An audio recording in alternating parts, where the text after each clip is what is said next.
Buenas tardes. Momento de hablar de lo que por lo menos a criterio de la víctima fue un intento de robo. Un hombre lo golpea con un bate de béisbol y supuestamente este es uno de los barra bravas olimpistas que inició aquella gresca en la cancha del Club 2 de Mayo.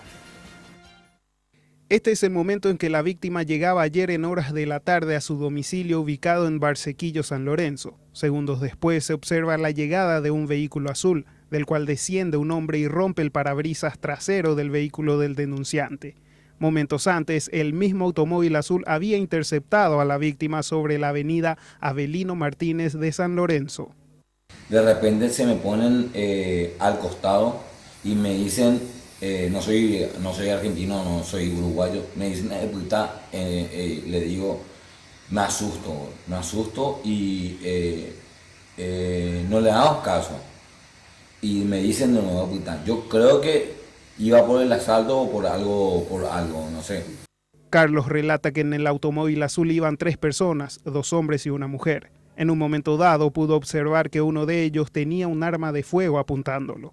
No descarta también que se trate de una agresión por fanatismo, ya que según pudo saber, el hombre quien lo increpó es integrante de la barra del Olimpia, y él es fanático del Club Cerro Porteño. El otro para mí que me trata de apuntar. El que estaba adentro. El que estaba adentro de negro, al lado de la señora que iba al costado.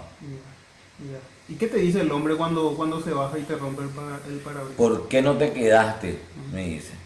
O sea, ahí me surge a mí la teoría, ¿no?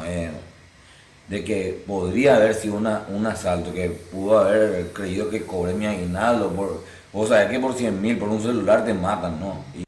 El hombre ya realizó la denuncia en la subcomisaría 53 de Barsequillo y espera que pronto puedan identificarlo.